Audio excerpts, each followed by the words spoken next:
Dave Chappelle describes where you live as living with the dusty white people. So you live in an area with the dusty white people, the Trump voters. That's it. So I'll tell you a story about where I live. Yeah, go for This I think is it about perfectly kind of sums up what it's been like. So 2016 election cycle, and I'm standing outside a friend of mine's house here. So I've been living here for 6 years now. We moved here when my son was born, so that he could be closer to my wife's parents. And obviously very pro Hillary, right? There's a lot of things about her that still, I mean, she could go. This is the weird thing about being from New Zealand, is like here they talk about Hillary being like a leftist and a liberal, and I'm like, I don't know, man, she could swing a little further left as far as I'm concerned. She'd fit nicely in the National Party. 100%, right? It's always real funny getting that across to people here of going, dude, like in my country, she's like barely center right, man. Like she's, you know, she's our right wing prime minister supported same-sex marriage. Americans' heads gone. Yeah. No, it's so true though. Yeah. Like, I mean, don't get me started on Simon Bridges. I'm not sure what the story is there at the moment, but so I was at a friend's house and he and I had been chatting about gun rights. He's a veteran. He has a few guns in his house. Mm-hmm. My position on guns is has changed a lot since moving here, and I definitely feel like there's more of a discussion to be had than people just screaming, get rid of all of the guns at the people who have them. Yeah. You know, I know that's not going to get us anywhere, but these two people on motorcycles pulled up, and one of them had a Trump bumper sticker. This was before Trump won. Mm-hmm. This is before Trump won. He was still sort of a joke. Now, the night before, we'd actually been out at the local Legion, which is, I guess it's like a RSA, kind of, right? The local Legion here, and there were a bunch of people drinking, and we were talking to this woman about politics, and she said that she wanted to vote for Trump, and this was actually the first time that I had met one of them.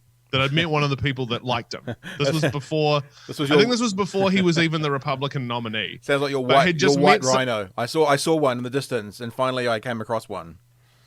Yeah, well, because imagine being from New Zealand, right? Yeah. You just go, okay, there's no way that this guy's going to even get elected, let alone there's someone who supports him. And one of my friends said to her, he goes, well, what do you think about Trump saying that if his daughter wasn't his daughter, he would go on a date with her? And she genuinely thought about it and goes, well, if my son wasn't my son, oh shit, he's kind of handsome. At which point my friend said, yeah, actually, you probably should vote for Donald Trump. Actually, I think you've found your guy. Yeah. Wow. But that next day after that, we were outside. This couple come up on their motorcycles and they got a Trump sticker in there. And I said, oh, I see you're supporting Trump. I met my first Trump supporter last night, not from here. You know, what is it that appeals to you about him? And he said, oh, he's not like Hillary Clinton. Yep. And I said, what's the problem with Hillary Clinton? And then we got to talking, and then we got to talking about guns, right?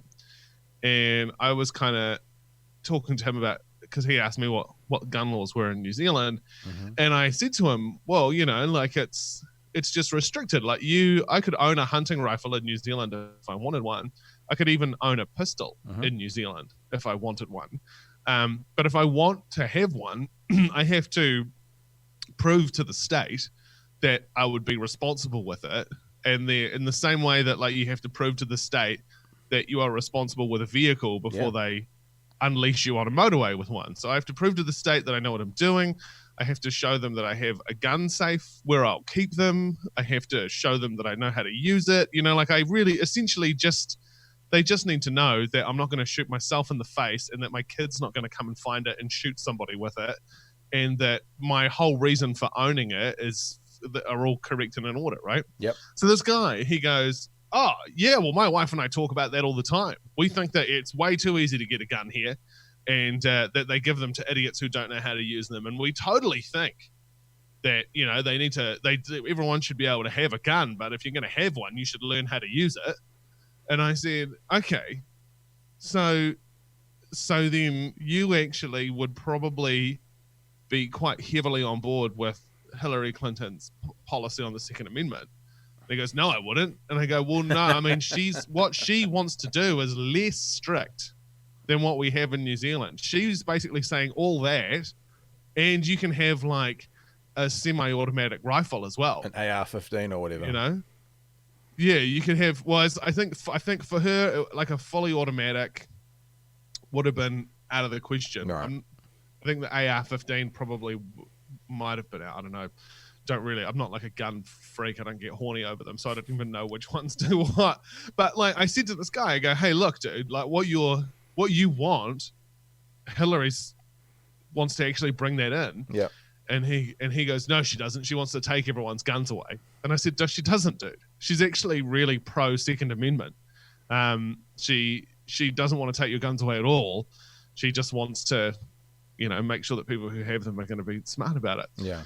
And he goes, no, she doesn't. If she gets into office, everyone's guns will be gone within a month. And I said, okay, dude, I'm going to bring up her website. So I got out my cell phone and I brought up her website.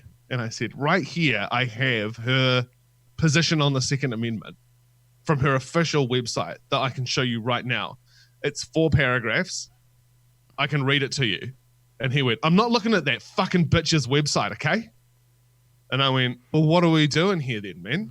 Like, the reason you vote for a person is because they're trying to bring about policies that line up with what you think. And here I am standing in front of you going, you know what, mate? Like, I used to think I was a national voter, right? When I was a kid, because all of my friends, dads and that, voted national, 2 ticks blue, that's what you do. Yep. And I just thought they were the party to vote for. I never even looked at any of the politics or anything. And then when I voted in my first election, it was a girl that I knew was like, what do you, we were talking about politics. And she went, well, I actually think when you talk to me about the things that you want, I actually think you're more of a Labour voter. And I was like, no, I'm not. I'm a national voter. Yeah. And she goes, well, and then so she actually made me go and look. And then I went, oh, yeah, all the things that I do want are going to come with a Labour government. Okay. Oh, I guess that's who I vote, I didn't go, no. Because what happens here in the States, and I could tell what was going on with that guy too, it was that, no, because if I accept that what I want is Hillary Clinton, then when I go to the biker bar tomorrow and all of my mates start talking about how if fucking Hillary Clinton tries to come and take our guns away, we're all going to hole ourselves up in a house and, shoot everyone and we're going to die free men or whatever, I'm going to have to go, oh, hold on, guys, actually, we've been completely wrong about this Hillary Clinton thing. And that is just too huge of a change to his social fabric for him to just accept. So it's just easier for him to just block it out and continue to live under the illusion that red or dead, vote for Trump and not actually wind up getting, what he wants in the end. Yeah, I there's 2 quick examples which I think of that kind of echo that. The first is an American one when when they say, do you support Obamacare? And, 60% of Republicans, 70% of Republicans say no, they don't support Obamacare. But then when they take the word Obamacare off, they take the affordable, whatever it is, care bill, whatever it's called, anyway, off, and they actually list out the items within it, like 70% then support it. So it's just purely that word Obama, and it's come from them that they don't support. And I had a friend here in New Zealand, which is also weird. Just that whole Obama hatred thing is just super odd. And America seems to be the best place in the world. It's probably naive for me to say that because I haven't done enough research, but one of the places in the world where politicians are able to get the voters to vote against self-interest best of anything. I mean, those amazing. Those dusty white people that we talk about, that Chappelle talks about, are actually poor, working class white people, where things like Obamacare and Bernie's sort of idea around Medicare for all would be the things that actually help them. But I think it comes down to a couple of things. I think one is what you've already talked about, which is guns, and the other one is abortion. And those are 2 really big driving factors that separate the sides. But what I was going to say is I had a mate in New Zealand several cycles ago, got all his friends together and stripped all the names off the political parties and just put their policies out there, and in a group of 10 people said pick the policies you like, and everyone was shocked at what party in this game basically they ended up supporting at the end of it, because they just looked at the policies and nothing else.